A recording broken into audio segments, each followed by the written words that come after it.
Gálatas 6, versículo 11, Gálatas 6, 11, pero antes, como siempre, vamos a pedirle al Señor que bendiga nuestro estudio. Padre, tu palabra dice, y tú proclamas en Apocalipsis 21:5, miren que yo hago nuevas todas las cosas, Señor, y te damos gracias por tu creación original, pero te damos gracias aún más, Señor, por la creación que has hecho en nuestros corazones, de darnos vida nueva, y ese proceso que estás de día a día recreando nuestros corazones para poder conocerte cada día más y poder cada día más disfrutar de ti, Señor, para la gloria de tu nombre. Padre, y te pedimos en este estudio que nos enseñes tu palabra, tú, Señor. No necesitamos escuchar la voz de un pastor, pero necesitamos escuchar tu voz. Tu palabra dice que los que se mantienen fieles a tus enseñanzas conocerán la verdad, y ellos serán libres.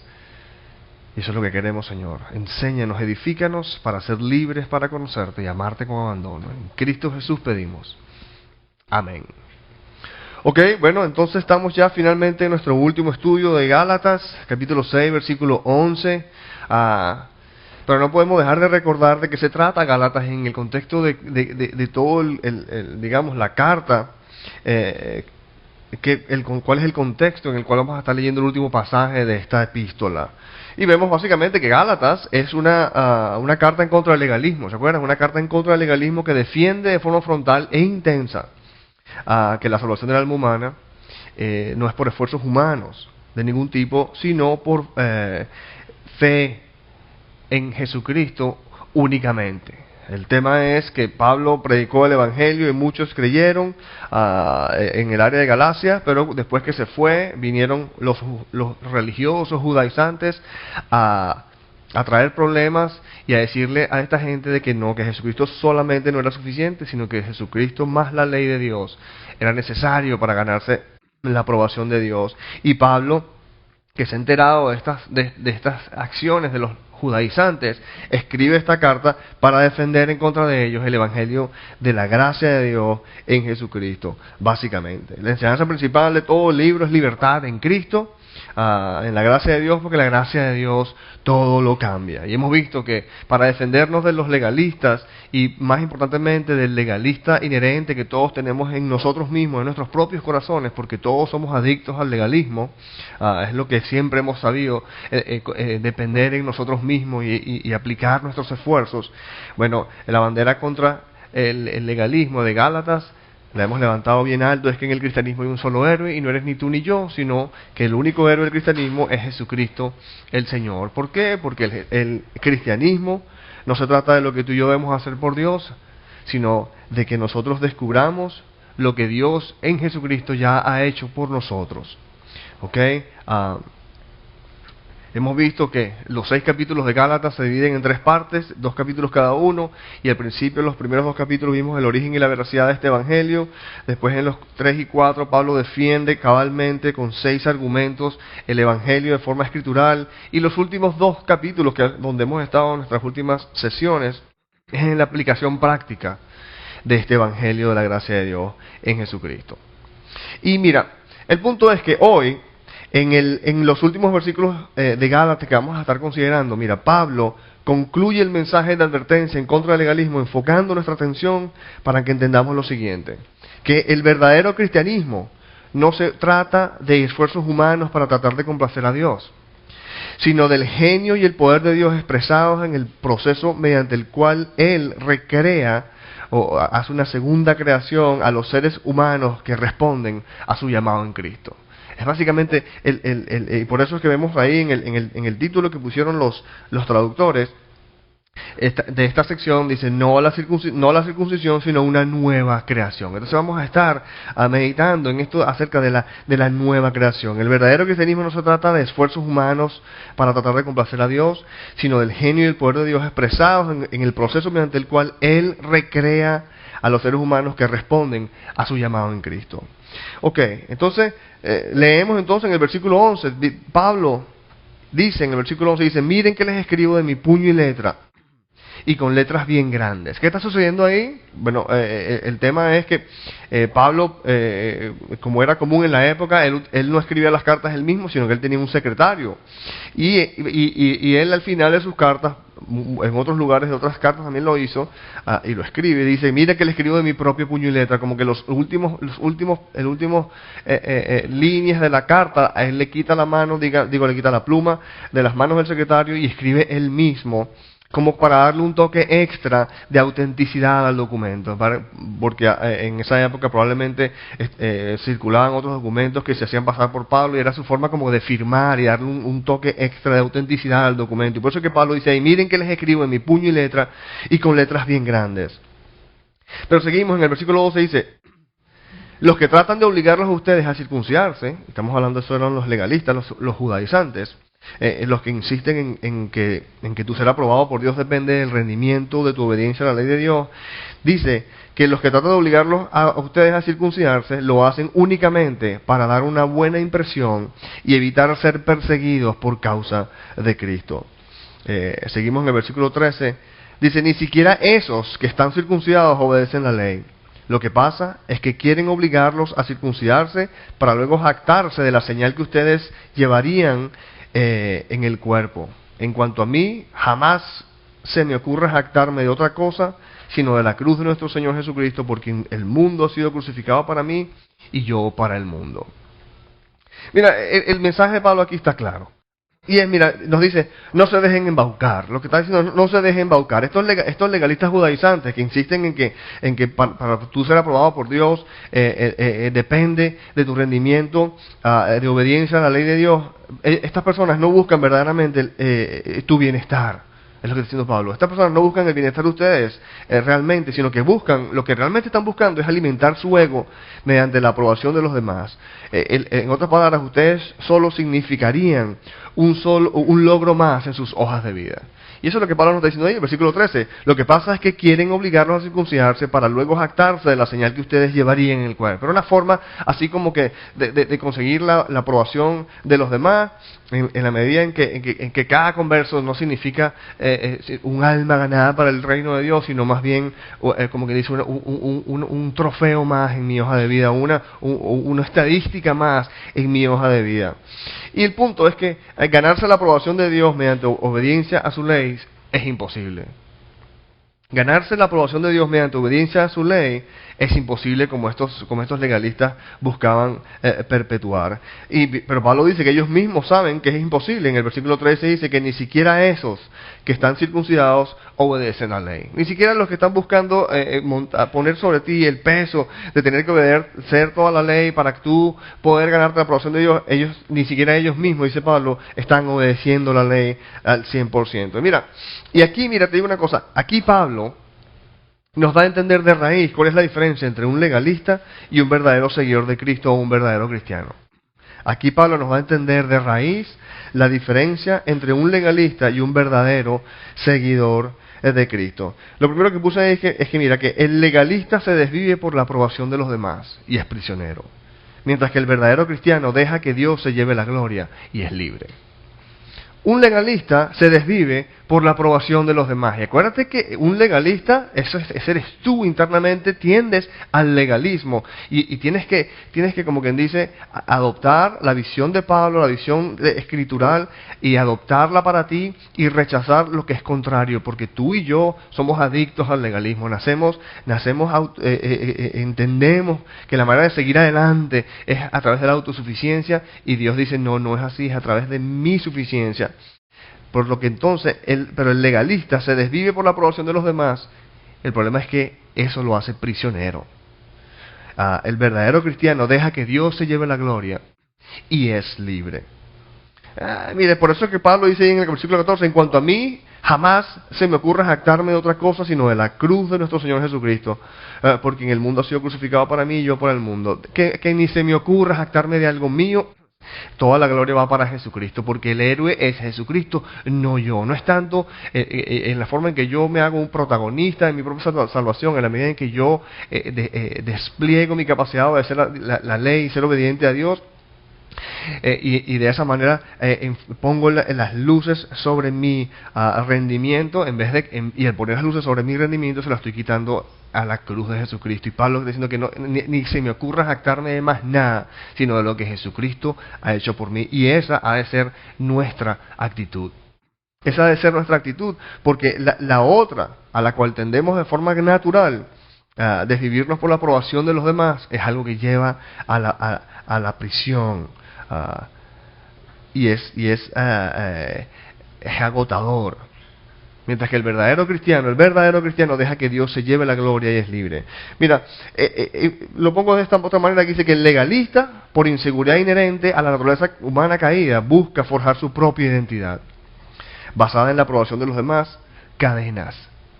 Mientras que el verdadero cristiano disfruta y es seguro en la identidad que Dios le ha concedido gratuitamente en Cristo Jesús como Hijo de Dios, y lo que es libertad. Mira, en realidad tú y yo nacemos inseguros y tenemos esta necesidad de ser alguien. Bueno, el punto es que esa necesidad de tener una identidad tiene dos opciones: o tú buscas forjar tu propia identidad basado en la aprobación de los demás, que son cadenas para tu alma, o tú simplemente te desvives y aprendes a disfrutar y a estar contento y desvivirte con la identidad que Dios gratuitamente ya te dio en Cristo, que nadie puede atentar contra ella, y trae realmente libertad. Amén. El punto, mira, si leemos entonces, seguimos leyendo en el versículo 15. Mira cómo dice, y es el versículo principal de la enseñanza final de acá de Gálatas. Dice que para nada cuenta estar o no circuncidado, dice Pablo. Para nada cuenta estar o no circuncidado. Lo que importa es ser parte de una nueva creación. Mira cómo lo pone Pablo: para nada cuenta estar o no circuncidado. Estos ritos religiosos y tu capacidad de obedecer, todo esto para nada cuenta. Lo que cuenta lo que es importante es ser parte de una nueva creación. Ser parte de una nueva creación. Mira, 2 Corintios lo dice claramente, que por lo tanto, si alguno está en Cristo, es una nueva creación. Lo viejo ha pasado, ha llegado ya lo nuevo. No solo en 2 Corintios 5:17, sino en Efesios 2:10 dice que porque nosotros somos hechura de Dios, creados en Cristo Jesús para buenas obras. Y entonces la palabra de Dios enseña que nosotros somos una nueva creación, que toda persona que le entrega su vida a Jesucristo pasa a ser una nueva creación. Pero quería que entendiéramos ese concepto, porque en realidad la Biblia se trata, para entender la Biblia, de entender ciertos conceptos claves, para de manera que cuando se mencionen tengan sentido a nuestro intelecto, a nuestra forma de interpretarlo. ¿Qué es esto? ¿Cómo es esto de una nueva creación?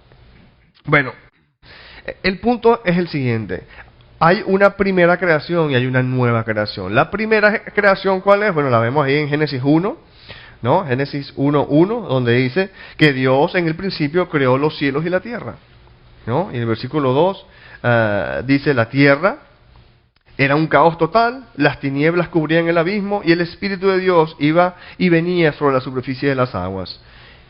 Y en el versículo 3 dice que, y dijo Dios que exista la luz, o hágase la luz, y la luz llegó a existir, o la luz se hizo. Entonces, en el principio de todo, hubo una creación donde Dios estaba la tierra, pero la tierra estaba, es como que dice ahí, era un caos total, y las tinieblas cubrían el abismo. Pero el Espíritu de Dios, que dice, el Espíritu de Dios iba y venía sobre la superficie de este caos total. Y en un momento dado el Señor dijo: hágase la luz, y la luz se hizo. Entonces está el tema de caos total, el Espíritu de Dios, como quien dice, alrededor de ese caos total. En un momento dado Dios habla, y Dios dice: hágase la luz, y ¡bam! Y la luz se hizo. Bueno, esa es la primera creación. Pero ¿cuál es la segunda creación o la nueva creación de la cual Pablo está diciendo aquí? Lo que importa es ser parte de una nueva creación. Bueno, la nueva creación que está mencionada en 2 Corintios 5. Perdón, en 2 Corintios 4. Versículos 5 y 6. En versículo 5 realmente Pablo nos dice, no nos predicamos a nosotros mismos, sino a Jesucristo como Señor, y nosotros no somos más que servidores de ustedes por causa de Jesús. Entonces básicamente el Evangelio, estamos por todos lados predicando a Jesús como Señor. ¿Para qué? Para que exista esta segunda creación, esta nueva creación. En el versículo 6 de 2 de Corintios 4, Pablo dice, porque Dios que ordenó que la luz resplandeciera de las tinieblas, haciendo referencia a la primera creación, Dios, que fue el que dijo, hágase la luz se hizo, ese mismo Dios que creó la luz física, hizo brillar su luz en nuestro corazón, para que conociéramos la gloria de Dios que resplandece en el rostro de Jesucristo. Entonces, está hablando de una segunda creación, ya no es una creación física, sino una creación espiritual en el corazón de los seres humanos para darles un nuevo corazón. La creación del nuevo tú, la creación del nuevo yo. En el sentido que es de ser una persona natural a ser una persona espiritual. De ser una persona material a ser una persona espiritual. Esa es la nueva creación a la cual Pablo se refiere. De nada se basa en que te enfoques en lo que tú debes hacer. Aquí se basa en que tú te enfoques en lo que Dios ha hecho. Y sigue haciendo, y quiere seguir haciendo en tu vida. Mira, esta nueva creación empieza con un nacimiento espiritual, ¿no? En un momento dado en el tiempo. Nacimiento espiritual, en un momento en el tiempo, lo que llama la Biblia justificación por fe, el momento en que tú crees.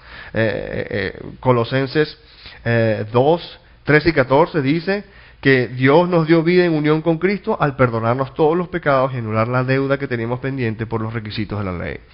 Tú naces de nuevo en el momento en que tú crees el Evangelio, de que Jesucristo pagó por todos tus pecados, por ende estás perdonado.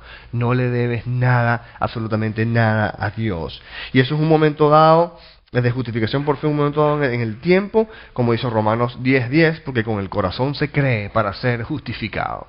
Con el corazón se cree para ser justificado. Entonces tenemos un nacimiento espiritual, un momento en el tiempo, digamos justificación por fe.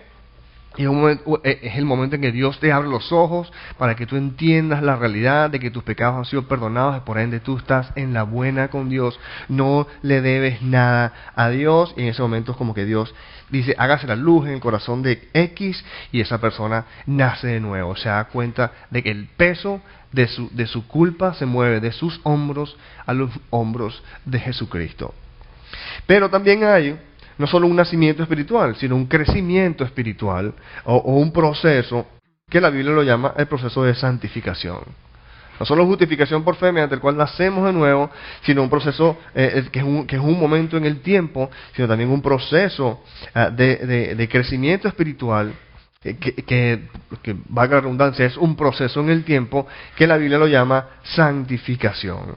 Eso es lo que habla Efesios 4:22 al 24, cuando dice Pablo que con respecto a la vida que antes llevaban, se les enseñó que debían quitarse el ropaje de la vieja naturaleza, la cual está corrompida por los deseos engañosos, ¿no? Y ser renovados en la actitud de su mente. ¿Para qué? Y para ponerse el ropaje de la nueva naturaleza creada a imagen de Dios en verdadera justicia y santidad. Nacemos de nuevo y somos capaces ahora de conocer a Dios y deleitarnos en Él, y Él está en el proceso de quitarnos, de que nos quitemos el ropaje viejo y nos pongamos esta nueva naturaleza creada a imagen de Dios. Pero es un proceso de quitar y poner que hace Dios de gloria en gloria, como mismo dice en 2 Corintios 3:18, que nos va transformando de gloria en gloria, nos va recreando de gloria en gloria. Colosenses 3:9, mira cómo lo pone Pablo de nuevo en otra carta. Dice, dejen de mentirse unos a otros ahora que se han quitado el ropaje de la vieja naturaleza con sus vicios, ¿no?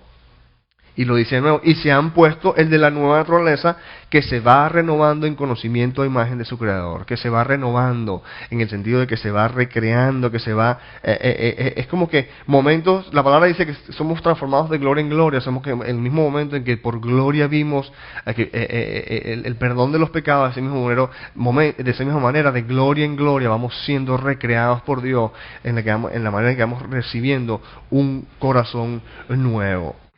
Mira, este proceso de santificación es un proceso que yo creo que que el Señor se estaba refiriendo en Juan 14. ¿Usted se acuerda de Juan 14 cuando el Señor le dice, no se angustien, confíen en Dios y confíen también en mí? Dice que en el hogar de mi Padre hay muchas viviendas, si no fuera así, ya se los habría dicho a ustedes, Y Él dice, voy a prepararles un lugar. Jesús le está diciendo a sus discípulos que van a pasar por un tiempo de angustia, porque el Jesús físico con el cual habían caminado por 3 años, de repente va a ser asesinado en la cruz y va a ser enterrado, aunque va a resucitar pero se va a ir a los cielos y se van como que a paltear, porque no se van a quedar sin su Jesús físico. Y Jesús le dice, no se palteen. Yo me voy y voy a prepararles un lugar. Y dice, y si me voy y se los preparo, vendré para llevármelos conmigo, así ustedes estarán donde yo esté. Y ese proceso, donde Jesús dice que yo me voy a prepararles un lugar, es el proceso mediante el cual Él, al irse, nos envía su Espíritu, y el Espíritu de Dios es el que nos va recreando nuestros corazones de gloria en gloria en este proceso de santificación. Lo que quiero decir es que el hecho de que Jesús se fue a preparar un lugar por nosotros no es que nosotros vamos a llegar allá y de repente vamos a conseguir un lugar. Yo creo que es algo un poquito más alegórico, en el sentido de que Él se va a enviar su Espíritu y Él está preparando el lugar en la medida en que nosotros vamos cambiando nuestro carácter, o mejor dicho, que Dios va transformando o regenerando nuestro corazón para darnos un carácter piadoso. Y básicamente en la medida en que nosotros tenemos riquezas en el cielo, esas riquezas en el cielo se expresan en este mundo en el cambio de tu carácter. Y este proceso de santificación es un proceso en el cual Jesús es el centro de todo. Un proceso de santificación en el cual Jesús es en el centro de todo. Y por eso es que Él dice ahí en la segunda mitad, los versículos 4 al 6, porque Jesús les dijo, voy a prepararles un lugar, y si me voy y se los preparo, vendré para llevármelos conmigo, así ustedes estarán donde yo esté. Y ustedes ya conocen el camino, continuó, para ir a donde yo voy. Y Tomás le dice, Señor, no sabemos a dónde vas, así que ¿cómo podemos conocer el camino? Y Jesús le dijo, yo soy el camino, soy yo. Se trata de mí. No es que yo les enseño el camino, sino que yo soy el camino. Yo soy la verdad y la vida. Okay, entonces el enfoque que Jesús nos está diciendo, mira, este proceso de santificación en el cual yo voy a prepararles un lugar para que ustedes tengan la capacidad de disfrutar la presencia de mi Padre y podamos vivir en coinonía con Él, es un proceso que está centrado en mí. Yo soy el camino. ¿Cómo vamos a llegar allá? No, ya te lo he dicho, yo soy el camino, yo soy la verdad, yo soy la vida. No yo te voy a enseñar el camino, sino yo lo soy. No es yo te voy a enseñar la verdad, no, yo soy la verdad. O yo te voy a dar vida, no, yo soy la vida. El punto es que tenemos que entender que la santificación es un proceso en el cual Jesús es el centro de todo. Pero fíjate, regresando un poco aquí al versículo 15, dice que para nada cuenta estar o no estar circuncidados. Para nada cuenta estar o no estar circuncidado. Y quería que viéramos que hay 3 versículos en los que Pablo utiliza esta misma frase en el Nuevo Testamento. 2 aquí en Gálatas, y una vez lo utiliza también en 1 Corintios 6:7. Obviamente aquí en Gálatas 6:15, para nada cuenta estar o no estar circuncidado, lo que importa es ser parte de una nueva creación. Pero quería que viéramos que 1 Corintios 7:17, Pablo, mira lo que dice, para nada cuenta estar o no estar circuncidado, es la misma expresión. Lo que importa es cumplir los mandatos de Dios. Entonces tenemos aquí, para nada cuenta estar o no estar circuncidado, lo que importa es ser parte de una nueva creación. Y en otro lugar Pablo dice lo mismo, para nada cuenta estar o no estar circuncidado, lo que importa es cumplir los mandatos de Dios. Y en Gálatas 5:6, no hace mucho tiempo estuvimos estudiando, que dice, en Cristo Jesús de nada vale estar o no estar circuncidado, lo que vale es la fe que actúa o se manifiesta mediante el amor. Entonces aquí Pablo utiliza la misma frase y después la termina de maneras diferentes, pero podemos por sintetizar lo que Pablo nos está diciendo y captar la idea general de lo que Pablo está queriéndonos decir con todos sus escritos. Y yo lo sinteticé de la siguiente manera y lo puse ahí. Dice que básicamente lo que Pablo nos está diciendo es que de nada vale estar o no estar circuncidado, porque el cristianismo se trata de una nueva creación que verdaderamente cumple el mandato principal de Dios de amarnos los unos a los otros, ya que por fe en Jesucristo ha aprendido a disfrutar de la plenitud de Dios mediante la gracia del conocimiento de su indescriptible amor. En realidad, de nada, no se trata de que tú y yo nos convirtamos en gente religiosa y empezamos a tratar de forzarnos para obedecer a Dios, lo cual es importante, pero tu capacidad de agradar a Dios no depende de eso. El cristianismo se trata de una nueva creación, algo que Dios hace que nos hace verdaderamente cumplir su mandato de obedecerle. Y el mandato principal, como Jesús nos enseñó, es amarnos los unos a los otros. ¿Cómo lo hacemos? Por fe en Cristo. Una fe que se expresa en amor, porque esta fe te habilita a conocer el amor de Dios. Entonces, el cristianismo se trata de una nueva creación que verdaderamente cumple el mandato principal de Dios de amarnos los unos a los otros, ya que por fe en Jesucristo ha aprendido a disfrutar la plenitud de Dios mediante la gracia y el conocimiento de su indescriptible amor. Y como hemos visto en Efesios 3:19, Pablo, orando por ellos, nos enseña, dice, a fin de que conozcan ese amor, el amor de Cristo, que sobrepasa todo conocimiento, para que sean llenos de la plenitud de Dios. ¿Qué nos llena de la plenitud de Dios? El conocimiento de su amor. ¿Cómo podemos conocer su amor? Única y exclusivamente por fe en Jesucristo. Dios te ama, y la manera de tú poder conocer eso es que tú creas que ya no le debes nada a Dios, que Dios ya no está más nunca molesto contigo. Es para tu beneficio obedecer a Dios en sus leyes, porque el que desobedece a Dios de una manera u otra cosecha corrupción en esta vida. Pero en cuanto a las exigencias de Dios para estar en la buena con Él, eso no depende de tu obediencia para nada. Dios te ama incondicionalmente y Él lo demuestra enviando a su Hijo, y Él pagó absolutamente toda tu deuda, y tú y yo no le debemos más nunca nada a Dios, por lo cual Él más nunca está molesto contigo. ¿Crees eso? Porque es el conocer su amor y deleitarte en Él, en la identidad que Él te ha dado y todo lo demás, es lo que hace que nos seamos llenos de su plenitud y un alma plena. Entonces ahora tiene tiempo para amar al prójimo. Un alma que no está plena en Dios está abocada a conseguir plenitud en algún otro lugar. Mira, como conclusión podemos decir que el plan de Dios no es legalismo sino gracia. El plan de Dios no es esfuerzos humanos sino fe. El plan de Dios no es la aprobación de los demás sino gloria para Dios. El plan de Dios no es protagonismo para nosotros sino preeminencia para Jesucristo. El plan de Dios no es reformarte sino regenerarte. Y como puse aquí, el plan de Dios no es mejorar lo antiguo, sino una nueva creación. Y es algo que tenemos que captar y entender, que Dios no está en el negocio de agarrarte a ti y reajustarte ciertas cositas para que tú seas mejor. Ese no es el mensaje de la palabra de Dios. La palabra de Dios, muchas personas creen que, bueno, ven acá y Dios y Jesucristo te va a arreglar, estás bien, pero tienes ciertas cositas que tienes que arreglar, ven acá, entrega tu vida a Jesucristo y Él te arregla, eres bueno y te va a hacer mejor. Absolutamente para nada. El plan de Dios es, tú sabes que ese que eres tú viejo no sirve para nada, échalo de lado y déjame hacerte una persona absolutamente nueva, hacerte una nueva creación. 2 Corintios 5:17, por tanto, si alguno está en Cristo es una nueva creación y lo viejo ha pasado y ha llegado ya lo nuevo.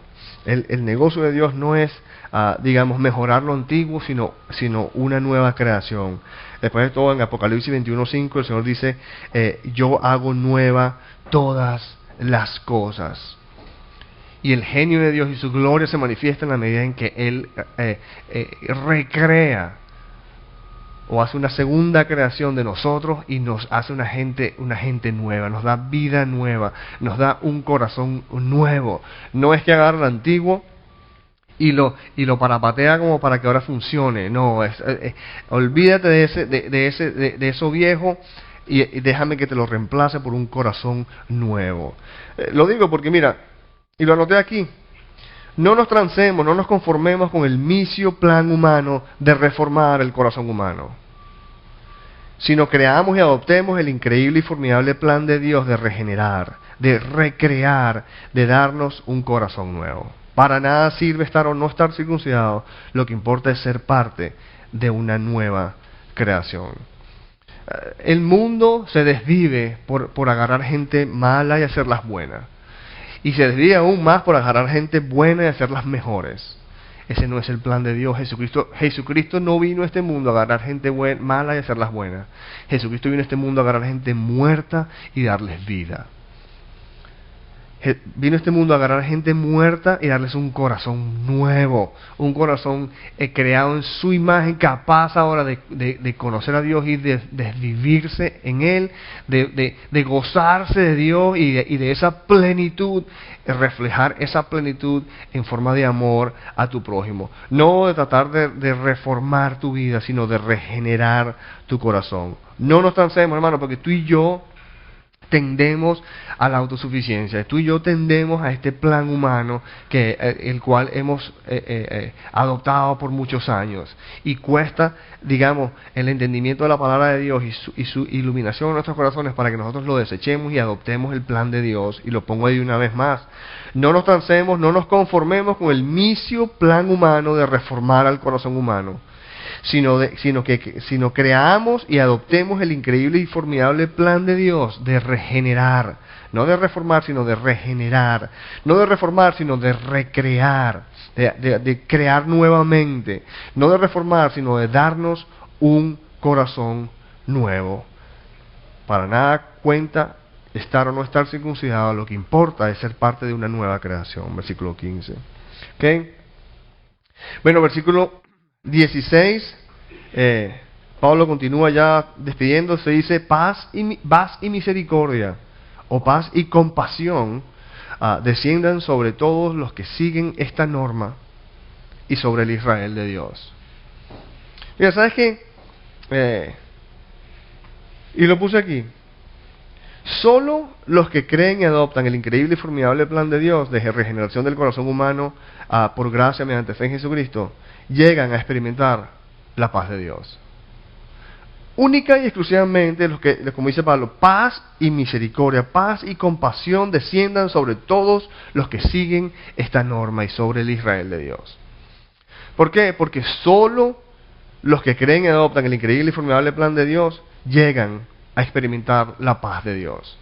Si tú adoptas el plan humano de reformar tu corazón por ti mismo, no vas a conocer la paz de Dios, sino que vas a vivir angustiado, vas a vivir con el peso de responsabilidad de tu propia vida, y vas a ser enfrentado con tu incapacidad en última instancia de verdaderamente cambiarlo. La paz de Dios solo está reservada para aquellos que adoptan o que creen y adoptan el plan de Dios, que no es reformar sino recrear, y es algo que Dios hace. Tú y yo confiamos en su proceso de recreación en nosotros, que por lo general es un proceso de dolor, ¿ok? A la final de todo, lo que Dios nos dice es: aprende a besar mi vara, y confía que las situaciones difíciles de la vida están bajo mi control, y yo las estoy utilizando para mi gloria y para el bien tuyo. Solo los que creen y adoptan el increíble y formidable plan de Dios, regeneración del corazón humano por gracia mediante el fe en Jesucristo, llegan a experimentar verdaderamente experimentar la paz de Dios. Y no solo eso, sino que estos son el verdadero Israel de Dios, o pueblo escogido de Dios. Mira, en Romanos 8:28, Pablo, mira lo que pone: lo exterior no hace a nadie judío, ni consiste la circuncisión en una señal en el cuerpo. El verdadero judío lo es interiormente, y la circuncisión es la del corazón, la que realiza el espíritu, no el mandamiento escrito. Al que es judío así lo alaba a Dios y no la gente. Eso es Romanos 2:29. El verdadero judío lo es interiormente, la circuncisión del corazón que realiza el Espíritu de Dios, no que la realizas tú, sino la circuncisión del corazón que la realiza el Espíritu de Dios. ¿Te acuerdas? El mismo Espíritu que en Génesis 1 estaba la tierra en caos total, y sin embargo el Espíritu de Dios alrededor, y llega un momento dado en que el Señor dice: hágase la luz, y ¡bam! Y la luz se hizo. De la misma manera, en la medida en que nosotros nos mantenemos fieles a la enseñanza del Señor, Él dice que en un momento dado conoceremos la verdad, y la verdad nos hará libres. ¿Cómo conocemos la verdad? Porque el Espíritu de Dios nos las muestra, y nos recrea, y nos mueve, y nos transforma a su imagen, de gloria en gloria. Es un proceso que es de Dios, no tuyo. Ciertamente tú y yo tenemos la responsabilidad de hacernos parte del proceso y de someternos a Él y de buscarlo vehementemente, pero es un proceso que debe estar enfocado no en esfuerzos humanos para cambiarnos nosotros mismos, sino esfuerzos humanos para descubrir lo que Dios ya hizo por nosotros en Jesucristo y poder disfrutar de ello. Okay, aquí ya para finalizar, en el último versículo dice: hermanos, y esta es la forma como Pablo finaliza esta epístola. Y dice: hermanos, que la gracia de nuestro Señor Jesucristo sea con el espíritu de cada uno de ustedes. Amén. Y como es costumbre de Pablo, comenzar sus cartas en gracia y finalizarlas enfocando de nuevo en la gracia de Dios. Gracia de principio a fin. Que hemos aprendido de forma general y contundente aquí en nuestro estudio de Gálatas, que la salvación del alma humana, su justificación delante de Dios, el ser aceptados y amados por Él, la bendición de Dios, solo, únicamente se obtiene a través de fe en Cristo Jesús y no por esfuerzos humanos de ningún tipo. La bandera de Gálatas que nos defiende contra el legalismo, la que tenemos que levantar para luchar contra el legalismo externo y sobre todo para luchar contra el legalismo o el legalista interno, el cual todos tendemos a hacer. En el cristianismo hay un solo héroe y no eres tú ni yo.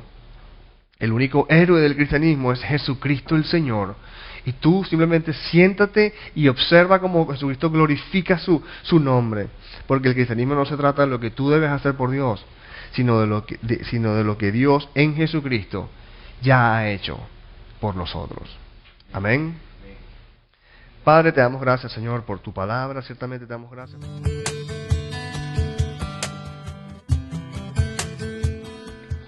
No queremos terminar nuestra enseñanza sin antes darte una oportunidad para entregar el control de tu vida a Jesucristo. No estoy hablando acerca de hacerte religioso o de afiliarte a alguna iglesia en particular. Estoy hablando acerca de conseguir verdadera vida, paz y gozo a través de una relación personal con el Señor Jesucristo. Si estás decidido, repite conmigo: Señor Jesucristo, me arrepiento de todos mis pecados. Te pido que entres en mi vida. Sé mi Señor y Salvador. Ahora que formalmente le has entregado tu vida a Jesucristo, entiende lo siguiente: Jesucristo guía a su pueblo a través de su palabra, la Biblia. Por lo que te exhorto vehementemente a congregarte en una iglesia donde se enseña la palabra de Dios para que crezcas en la libertad que solo Jesucristo puede darte. Él mismo enseñó en Juan 8, 31 y 32 que los que se mantienen fieles a sus enseñanzas conocerán la verdad y la verdad los hará libres. Que Dios te bendiga y recuerda: eres amado, eres amado, eres amado.